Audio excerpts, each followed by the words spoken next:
Hello, I'm Angela.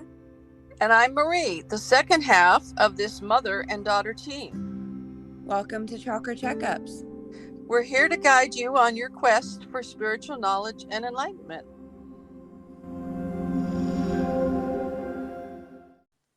All right, here we go again. Welcome back to Chakra Checkups. Yeah, and today we are going to talk about sex. So bear with me at the most awkward conversation I'll have with my mom on this podcast. Well, we're not going to be talking about just sex. We're going to be talking about sacred sexuality. Okay, and so what is the difference between regular sex and sacred sexuality? There is quite a great difference. The difference between regular sex and sacred sexuality, how you begin it, what their goals are during sexuality, what actually happens during sexuality, and the amount of pleasure and ecstasy you get in it, and the lasting effect that you have from it. So, simply put, just about everything.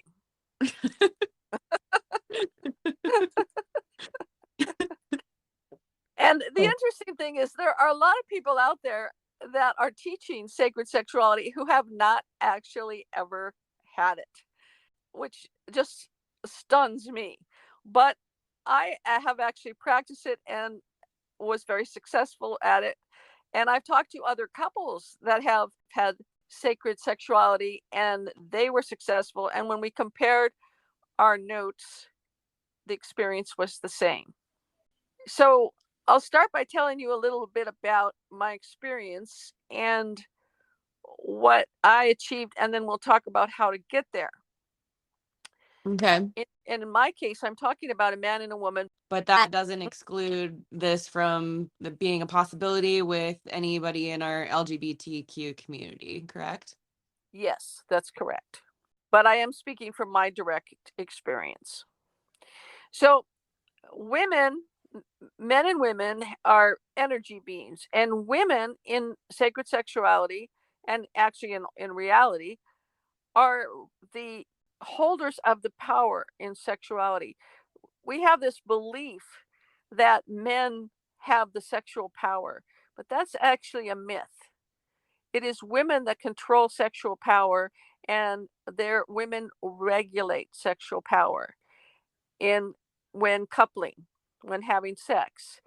And in sacred sexuality, if a man can make the woman feel safe and the woman is willing to be vulnerable, she opens up these energy gates that women have. And when you open up an energy gate, your partner will feel the response, and that response is ecstasy. So normally when you're the first couple times that you successfully try this, you'll open up an energy gate and you'll just feel this sort of whoosh of energy go through you, and the man feels it too, and it's akin to an orgasm. The next time, or the couple times after that, you'll start to have more than one energy gate at a time open. And then it becomes, instead of having an orgasm, you have a series of ongoing ecstatic states that can run into 15 or 20 minutes. Is this for both a male and a female? Both the male and the female in sequence together at the same time. You both go into an ecstatic state. It's not the same as manipulating someone into a sort of physical frenzy. It is a truly ecstatic state, a state of ecstasy that is like catching a wave, like if you were surfing and then the wave takes over and carries you much farther. Okay. As you progress with this practice, let's say down the road when you're starting, maybe 2 weeks later or so, you will, at one point or another, you will find yourself in a room, both of you, in a gold spherical room on either side of it, looking at each other. And even if you're not particularly psychic, one or the other of you, you'll still. When I did this with the partner I had, it was a very lovely person, but he was not particularly psychic or not even too sure about psychic stuff. But it didn't make any difference because when you're doing sacred sex, not necessarily about having to be psychic. It's a sexual practice. So, but he still could see me and I could see him in this golden sphere. And what did it look like and feel like? It looked like we were inside a molten ball of gold in a room of molten gold everywhere. We were gold, our faces were gold, and we were in a molten ball of gold. And everything felt amazing and ecstatic and loving, like we were in a gold ball of love, literally. And the second time when we did it and we came together, we were looking at each other's eyes and we were both gold and we were in this gold and we just came into this white light in the center and we just melted into white light and became one light. And it was just, it was ecstatic and it was like instantaneous and also prolonged. It's not something, it's difficult to explain, but it was just astoundingly beautiful.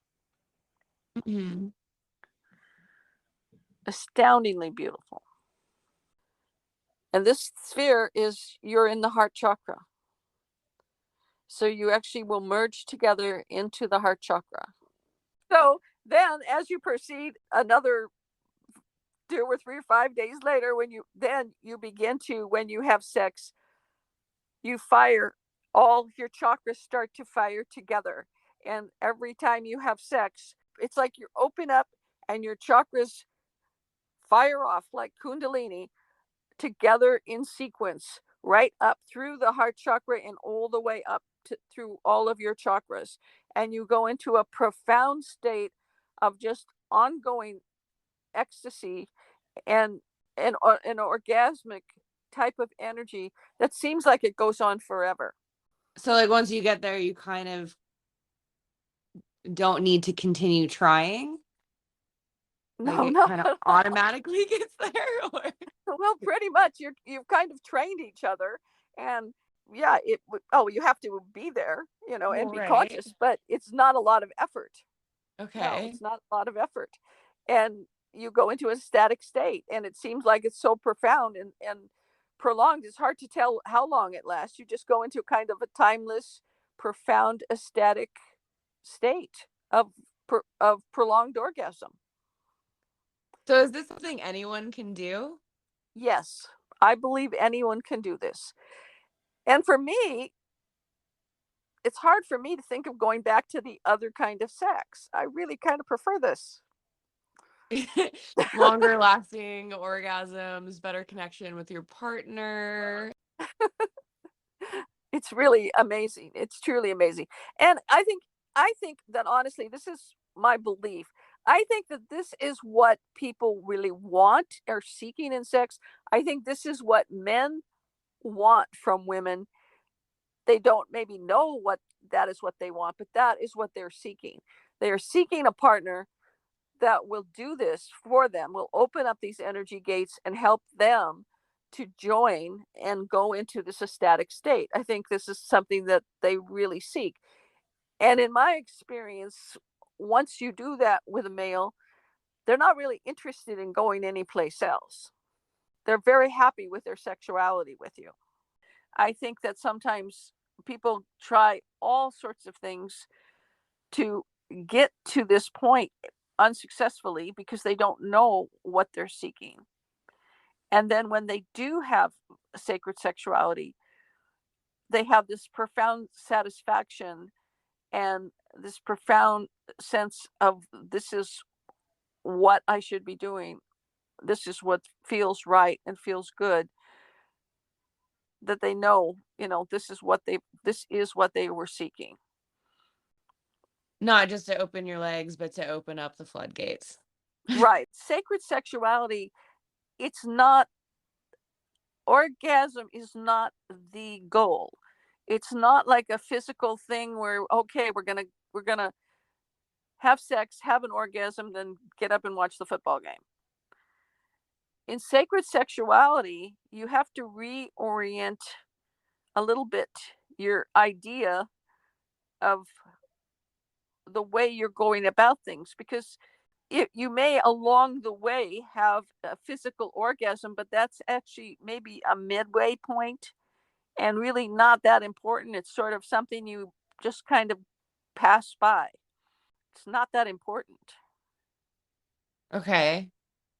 So it's a whole different orientation.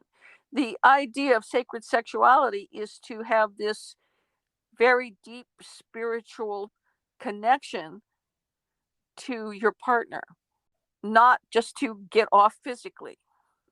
But when you make this very deep connection, this deep chakra connection and deep heart connection to your partner, what happens is you have the most profound ecstatic orgasm you can ever imagine, by 1,000 times more powerful than anything you can ever imagine.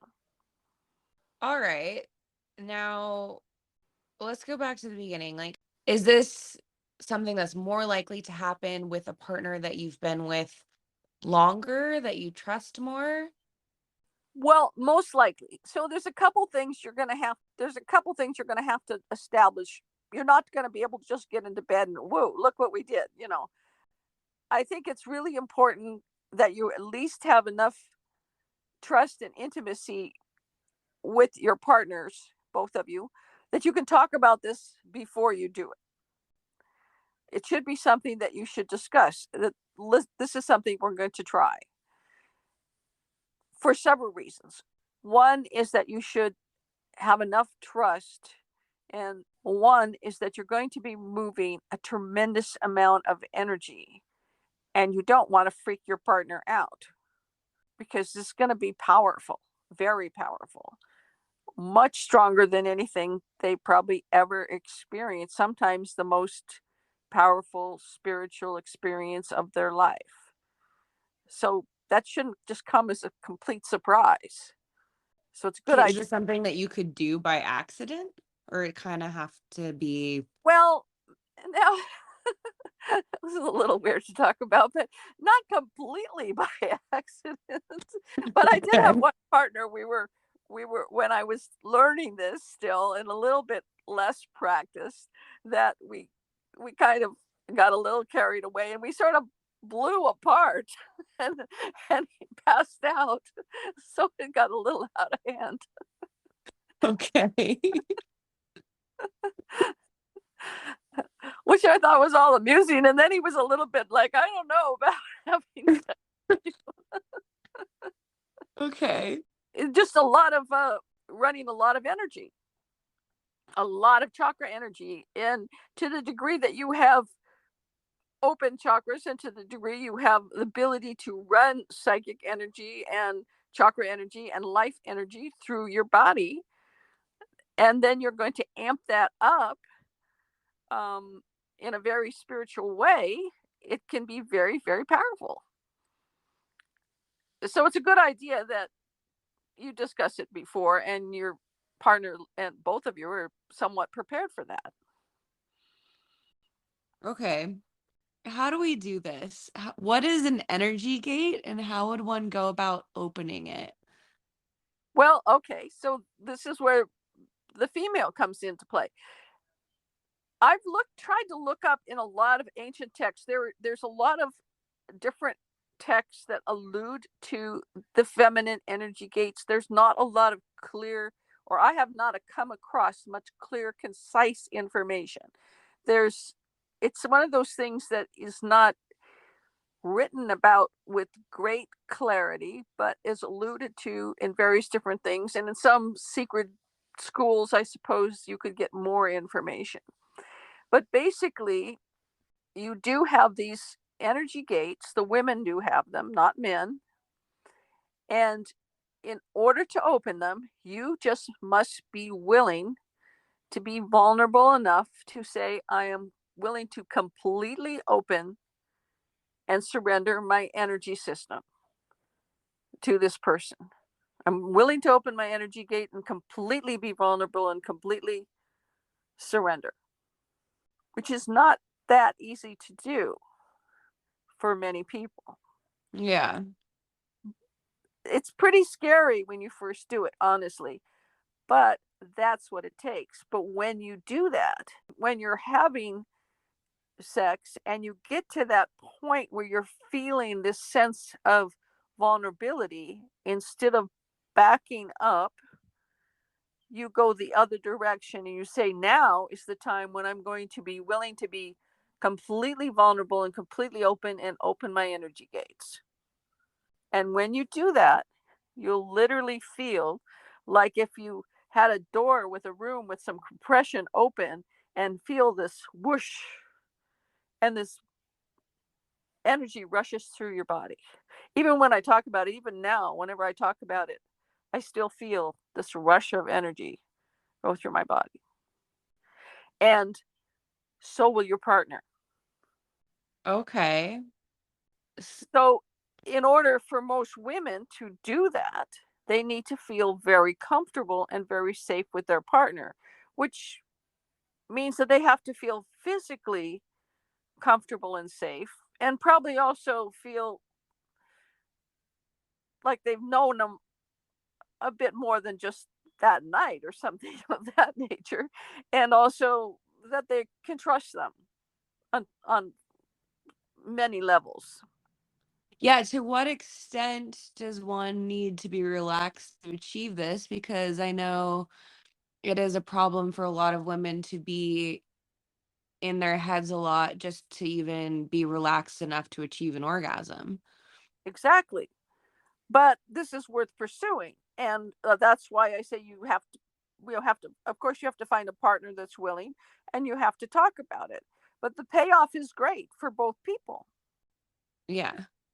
I'm not saying that you're everybody's going to go out and, you know, go to a party, come home, and they're all going to try it, it's all going to work, because it is hard to find a person that is willing to try it, and that you feel safe enough when, the guy says, okay, I'm game, let's do this. But if you do find a couple that's willing to try it, there's no reason they can't achieve it. It's a natural thing. It's, I believe, the way we're supposed to interact sexually. It's a natural thing. And after the first time, after the first energy gate, then every time, you don't have to make an effort through every gate. It After the first time, you just say, okay, now I'm going to open my energy, and boom, it just boom, boom, boom, boom, boom, right up through your chakras. And the female is taking the lead, and the male's just following along as you climb through this energy. So he doesn't have to worry about opening his energy. He's just being pulled along with it. So I guess I'm still completely lost, but like, how does one open up an energy gate? How- So you decided, you've talked about this, okay, and you decide you want to do this.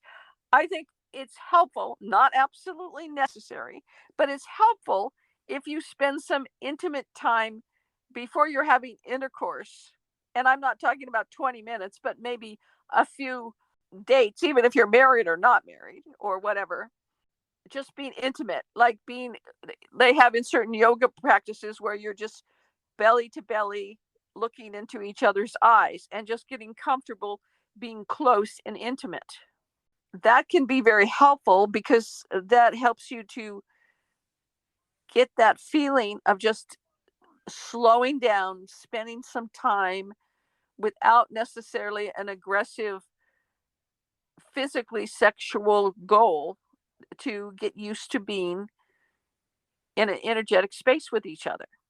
So we're not even really talking about foreplay or anything before we're having sex. We're talking about just more like trust, like intimacy exercises of being naked and examining each other's bodies and holding space for each other.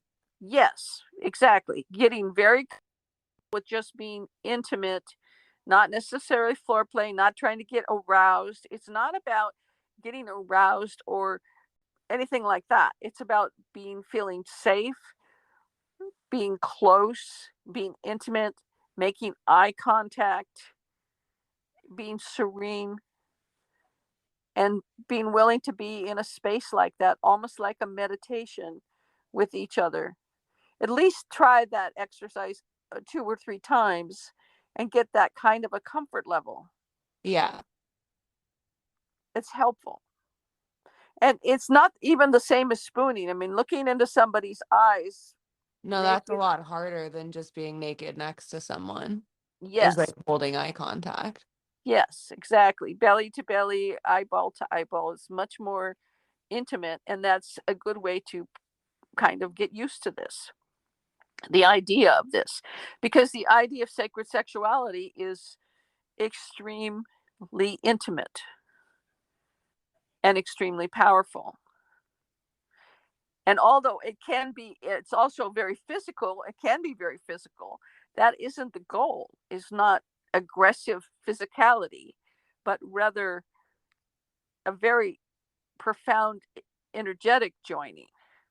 So you may be having sex in a similar way than you normally would,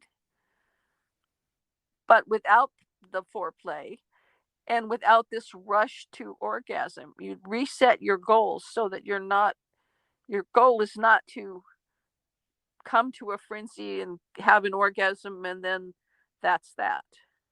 Uh-huh. Your goal would almost be, would be more like, if you start to get to an orgasm, downplay that, because where we're going is much beyond that. And that's probably in our timeline is not, is somewhere around a third or a half. Uh-huh. So you kind of have to you have to talk about resetting the way you're going to look at the whole sexual experience. So many people are so set on the idea all sex stops for the most part when you reach an orgasm, and sacred sexuality doesn't work that way. Mm-hmm. So how long would it take to open these gates to get into this golden sphere? Well, when I was doing it with a very willing partner, it took us and we had sex often, and we had sex often before we started. I don't know why I suddenly got into this. I probably something I learned from my one of my teachers, because suddenly I just was, you know what, we're going to try this. Um, and I can't actually remember exactly where I learned it from. It's one of those things I think I just learned on the astral. But once we decided we were going to do this, from the time I opened the first time I opened the energy gate to the time we were joined in the heart chakra was about 2.5 weeks. Okay. And we had sex about every other day. So the first time you tried it, you opened some of the gates, but then it took 2 weeks to get into the heart chakra. No, from the first time I opened an energy gate, And then it took about 2 weeks and to then open about again. 2 weeks, 2.5 weeks, something like that. Okay. And after that, it was very easy every time we had sex. Okay. I think that one of the biggest problems with it, if there's a problem with it, I don't find any problem, but but potentially is that sometimes the women have so much power that it can be intimidating for the men. Uh-huh. Even though they go in this profound state of ecstasy, it can be a little bit intimidating. I don't think we don't have in our society this concept of women as being very powerful people. Most men don't. And so it can be kind of shocking and intimidating. Mhm. So that could be a possible downside to it. The male might not trust the woman because they're intimidated? Like he would be holding this process back, kind of, or Oh, no, no. I'm just saying that. No, I'm saying that if it all goes very successfully, sometimes found intense, powerful thing happen psychically or spiritually afterwards. They're they become afraid. They become intimidated. mm-hmm. It's hard for So it them was a to. little bit shocking and hard to wrap your head around that it actually happened, kind of thing. It can be difficult. It can be difficult. I think it's easier for women to adjust to than men. Although Mm-hmm. I think that they're very satisfied with it. I think that that's very satisfying for men. Mm-hmm. But I think it can also be intimidating.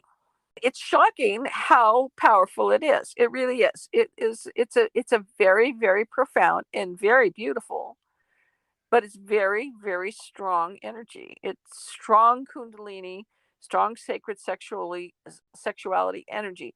In kundalini sexuality, they talk about enlightenment through kundalini. This is what we're talking about. We're talking about enlightenment through sexuality, Uh-huh. profound enlightenment. Someone who maybe has never meditated or, had any really profound spiritual experience might suddenly be seeing themselves, very likely will be seeing themselves inside the molten golden center of a heart chakra, and then joining another human being in the center of a molten gold heart chakra, and then going into a extreme profound state of orgasm and ecstasy right after that happens. That's quite a bit for somebody who may not have, maybe never even meditated or had any sort of psychic experience. Yeah. It's also great fun.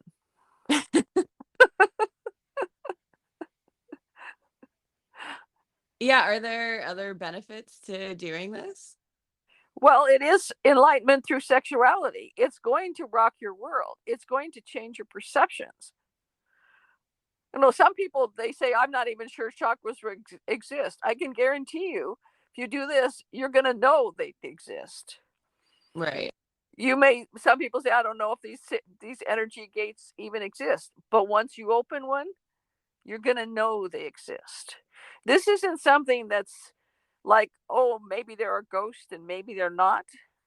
This Uh-huh. is something that when you do it, and you are going to feel it and your partner is going to feel it. And this isn't something, I think that happened, but maybe it didn't happen.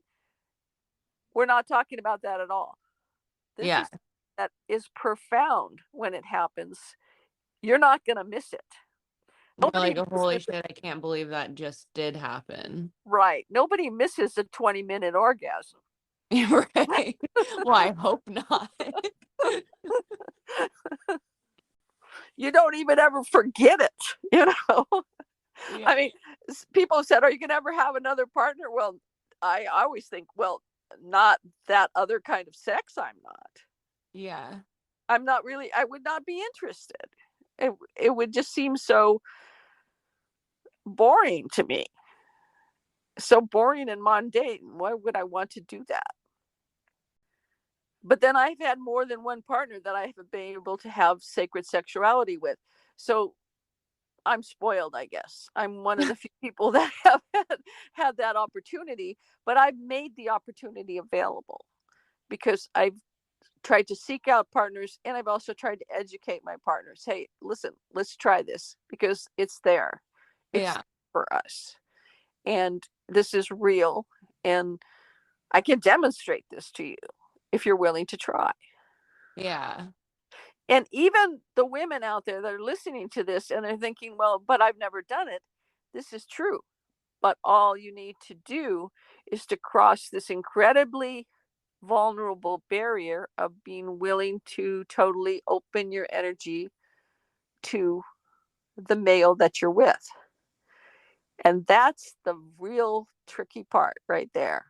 Yeah, so what does that look like during intercourse? Total surrender. Okay. Total. But what Other does that mean? That's just you're surrendering your mind to the person, like you're kind of doing your own meditation like while you're having sex with your partner? Well, there are times when you're having sex, and I think most people, most women that have had sex will relate to this, where you suddenly feel very vulnerable, that you feel the rush of energy and you feel a certain amount of vulnerability more than you may be completely comfortable with. And when you get to that point, then you take it one step further. You say, now I'm willing to go all in, 100%, open up all my energy gates and completely open and accept this person, completely open my energy, completely open my energy gate. That's that's the hard part. And it feels scary. It feels like super vulnerability because it is. Hmm. It's not dangerous, but it takes some heart, it takes a little bravery. It's worth it. And nobody can ever force a female to do this. It's completely regulated by the female. The women hold the power. Hmm. So it's something you can give. It's this tremendous gift that you can give your partner. But no partner can coerce you or caress you or do anything to get it from you. It has to completely be given by the female. But it is definitely worth doing. And when you do, just say, okay, yes, I'm 100% willing. I'm going to do it. I'm going to go past my fear, go past my hesitation, go past this resistance to being vulnerable and completely open my energy gates.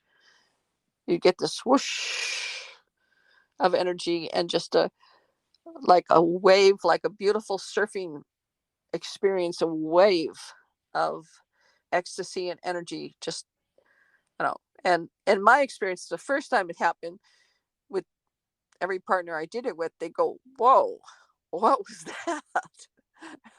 Whoa, what just happened there? And then the next time you have sex, then you already have that energy gate open, and then when you just get to that same point and the same vulnerability, you just say, "I'm willing to open my energy gates." Then you start going in sequence up your chakras until you reach the heart chakra, and then you go into the chamber of the heart. Have I got you speechless here? Yeah, for sure.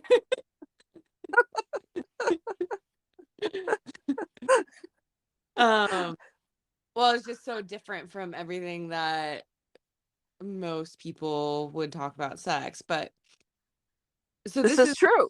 this is like the same as when we're talking about like Kundalini, is what you said. Yes, yes, it is. Well, I haven't actually taken courses in Kundalini. Like I said, most things I've learned on my own. Um, I haven't read a book about Kundalini, but I've had a few conversations with people. I had one conversation kind of comparing notes with a Kundalini teacher one time. She had just been back from India, and I got into conversation with her because we were walking down a hallway, and I go, "Whoa, can I talk to you for a minute? You've got the most beautiful second chakra I've ever seen, and I don't see many in the United States. Where have you been?" And she said, "Oh, I teach Kundalini, and I just got back from India." So we talked a little bit about it, but other than that short conversation I've had, I haven't really studied Kundalini that much. A little bit, but I've read a little bit, but I haven't taken any major courses. And a lot of it sort of taught in like mystery schools in India, if you want to get into real depth. But nonetheless, it's a natural thing. It's a thing, something that you can work out like I did, and the results are the same because we all have chakras, we all have energy gates. And if you're willing to commit to a certain amount of intimacy based on love and light and pure energy, then you're going to get to the same result. It's sort of like, what do you want to do tonight? Do you want to get off, or do you want to have some profound ecstasy? So, are there things that we can do to help achieve this, feeling safe with a partner as far as like a breathing exercise or something like that? Well, I think meditating side by side is good because you're going to be in each other's energy field. I think anything that puts you in a sort of an intimate and calm situation of peaceful, calm, spiritual setting together is really a good idea. Yeah, and I guess I was thinking of like, while you're starting to have sex with your partner and getting into these like dates where you feel like you want to open the floodgates, and then at at that point, are you like going to be like focusing on breathing after that? Oh, no, I don't think you have to worry too much about thinking about breathing at that point. I think that what you should do is do what you feel comfortable, and I think you shouldn't do anything that's like super overstimulating sexually. Like, I don't think you should use like electric toys or anything like that. I think your sexuality should be calmer, more intimate touch, um, maybe go a little bit slower than you would normally do, Uh-huh. and straight on. If you're talking about breathing, maybe breathing together, or just being serene, but just being very loving. Try to generate a very loving and very serene and uh, calmer type of a sexual encounter, rather than anything that's might be overly physical or overly agitating. In the same way, when you would meditate and you want to be centered and calm enough to have your chakras open, it's the same sort of energy. But Okay. that doesn't mean that you may not become aroused, and may not come to the point of orgasm, which is fine, or be breathing harder or whatever. That's not anything to necessarily worry about or try to regulate.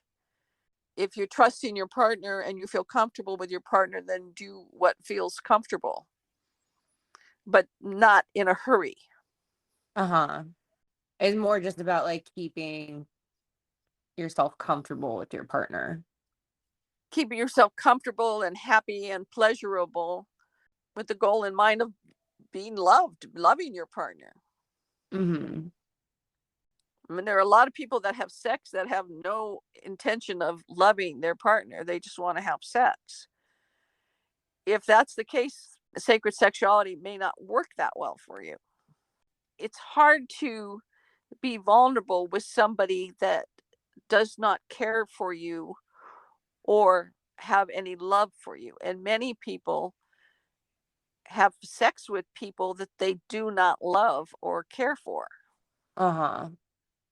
So, And this harder to achieve this with someone that maybe you do love, but you're fighting with often, or there has been things said in fights that make you like less loving towards them, or kind of have those thoughts in the back of your mind of. well, probably because would you feel totally comfortable and willing to be vulnerable with somebody who has you've been fighting with, or possibly made you feel unsafe? Would certainly be a lot harder, I think. That'd be a lot harder. That's why I said that I really feel that the biggest requirement on the male's part is to make the feminine person feel safe, safe enough to be willing to open up her energy gates. The job for the feminine person is to be willing to do that, to let go and become totally vulnerable. And women don't want to be vulnerable when somebody's threatening them, or they're angry, or they're fighting. Do you think our past experiences of the energy that we hold in our second chakra would prevent us from achieving this? No, I don't, because my first husband actually was quite violent. It didn't really relate to me exactly. His mother would set him off. He would stew for 3 days and then go off on me. And when I had sacred sexuality, it was much later in my life, and it didn't affect that. Okay, so you don't necessarily have to clear up all of your energy in your second chakra first. You No, but it will help clear it. okay. So now this It is more and more simple the longer we talk about it, is that you just need a loving partner, which that I've been helps a lot. trying to find one of those for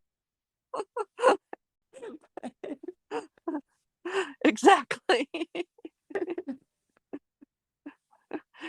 Well, and the other thing that is interesting too is that once you do this, it's like a light goes off around you, and other people are going to notice that. So you'll suddenly have more uh, males attracted to you than you've ever had before. Okay. I just the first victim then. The first victim. That's a lovely way of putting it. Yeah, it's interesting. Sometimes if you get your kundalini, and this is something I should let people know because I've had friends that have experienced this and they didn't really enjoy it very much. Sometimes you get your kundalini really open, and all of a sudden it's like you're giving off some major pheromone or something, and everybody wants to have sex with you, male and female. And I've had some friends. We had a meditation group, and a couple people that over the years we were in the meditation group that happened to, and people wouldn't.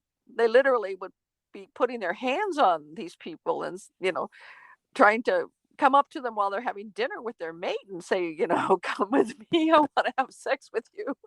It was crazy. It really was bothering them a lot that that was happening. But that could happen. All right, so once someone's able to achieve this with a partner, is this something one should be worried about having to turn off if you're doing it with another partner and unexpectedly, opening these energy gates now that they're open? No, you don't have to think about shutting it off. This is something you do. You have to consciously, this is a conscious practice. And, and yes, some people run from ecstasy. Ecstasy is hard to hold. It can be difficult to hold a state of ecstasy. People love misery and run from ecstasy. Um, that's not uncommon either. I don't quite understand that way of thinking, but I know it's out there. Some people can, have love and then that scares them and in the opposite direction. Um, and I could see that happening with this as well as it just being a big change, something different, something new, and then being afraid of it. One of the partners I did have sacred sexuality with really, really liked it and then got a little bit freaked out. It just seemed a little bit too much energy for him to deal with. His concept of people as having an energy body and having a spiritual body and stuff was so limited that it was freaky for him. And he was fine while we were having sex, but afterwards he couldn't integrate the information that he received as spiritual energy was difficult for him. And that's why we stopped having sex that way. We actually stopped having sex altogether. Okay, so now we've talked to our partner and kind of prepared ourselves and done some intimacy exercises. Is there anything that we should do for the space or for our bodies? Should we light candles or smudge the area, shower or all of the above or none of the above? Does it matter? Well, it's always a good idea to smudge because smudging removes any old thought forms that are hanging out, and that just makes the space energetically cleaner. So I think that's a great idea.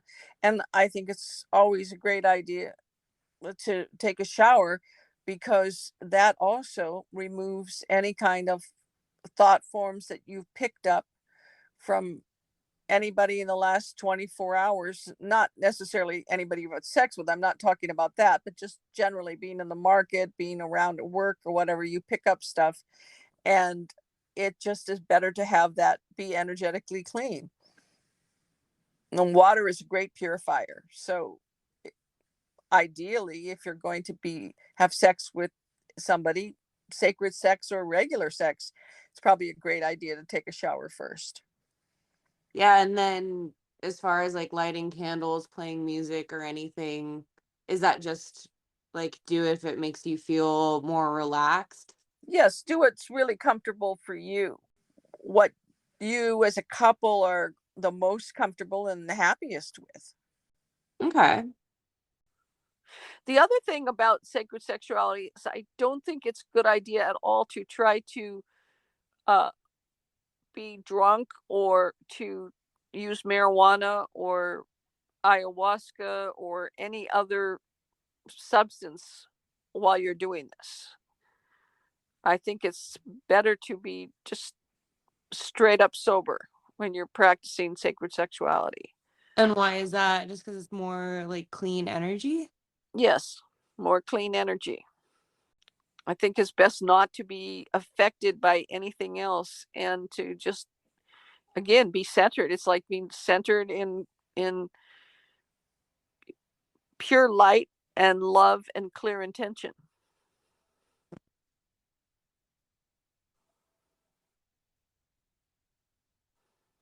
Okay. Well, is there anything else that we haven't touched on that we need to know?